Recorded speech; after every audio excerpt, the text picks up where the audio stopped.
Speaking of Putin, Edward Snowden just got given Russian citizenship.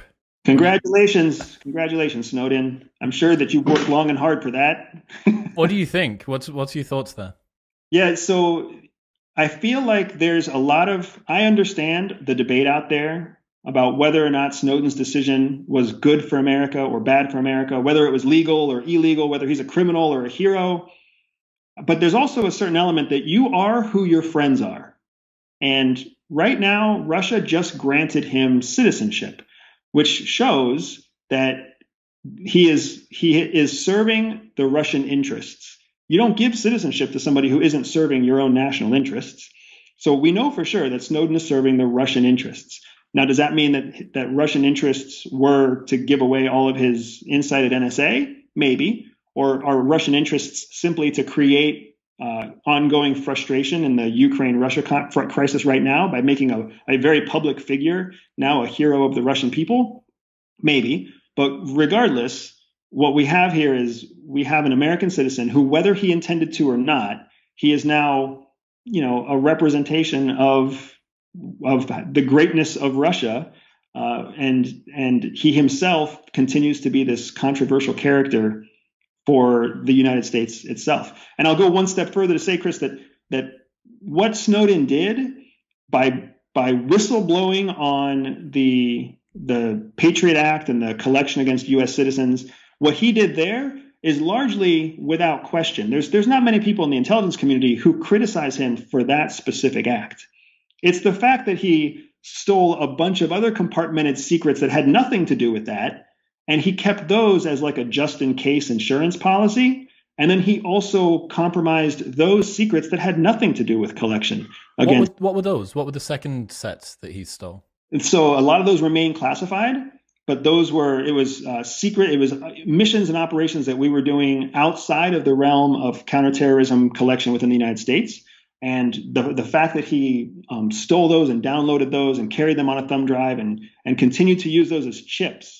If you go back and you look at Snowden's history, he moved from place to place, from Hong Kong to Ecuador to Russia, and every time he just gave a little bit more, right? He kind of bought his next airplane ticket, if you will, with a new secret. And that's the piece that makes people so upset. That's what is technically makes him a wanted man in the United States.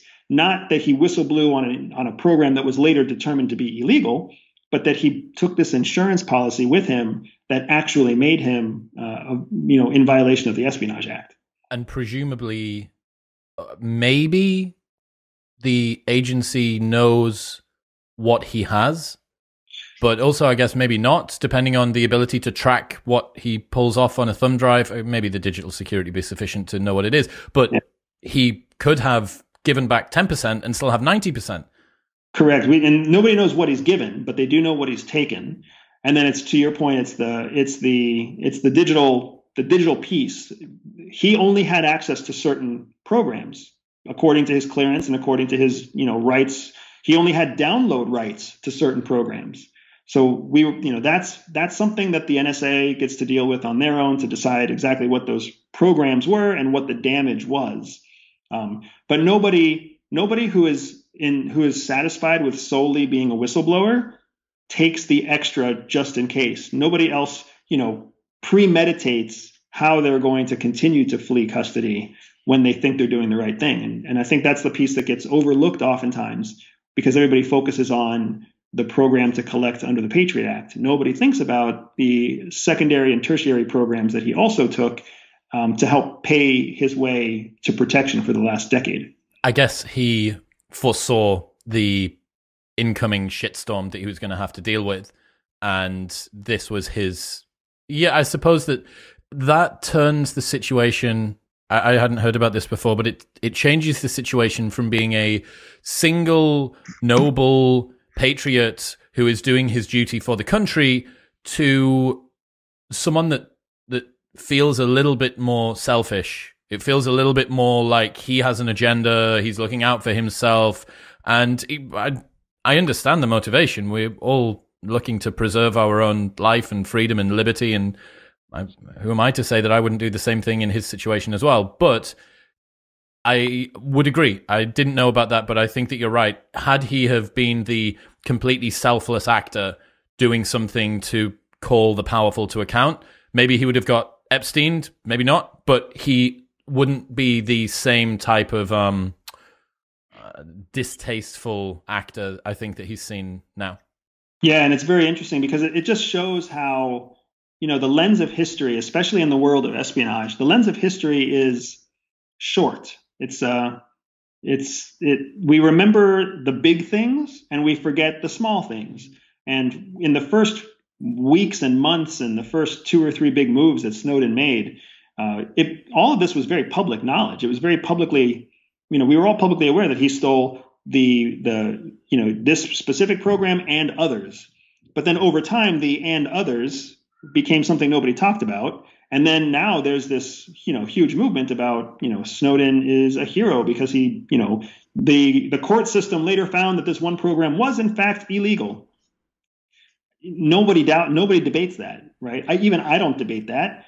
I've always said he did the right thing the wrong way. And I know I get criticized saying that that's a cop-out answer, but I don't know of a better answer than that. You don't end up a Russian citizen by doing the right thing the right way. You end up a Russian citizen by doing something wrong along the way. How much do you think Russia could have given him citizenship to get access to some of the information that he's got? And if he was to start to reveal the stuff that he hasn't yet rescinded, does that, he's already quite a high public enemy, or at least a private enemy, an agency enemy, I suppose. That would, I'm going to guess, make him even more of a concern, even more of a worry. Yeah, what's hard now is Snowden he's always been seen by the American government as a fugitive, but now he runs the risk of becoming a combatant, because now that he's a Russian citizen, if he participates in some sort of cyber warfare or digital warfare, or if he assists their intelligence services operating against American citizens, now he's become a foreign actor. Now he's become a combatant in a large-scale conflict that's actively happening in Europe. That, to me, the fact that he was granted citizenship so close to the mobilization of 300 troops, so close to the threat of nuclear retaliation out of Russia against Ukraine, on the heels or on the front toe tips of a midterm election in the United States, this is very much an information warfare kind of move. It's not that he gave something new. It's not that he did something new. Maybe they've been looking at granting him citizenship for months. They were just waiting for the right time. But the danger that he has now is he goes from being an exiled fugitive to potentially being an actual target, because it depends on whether or not he rescinded his American citizenship or if he retains his American citizenship. But we know that terrorists who were also American citizens became targets for kinetic strikes.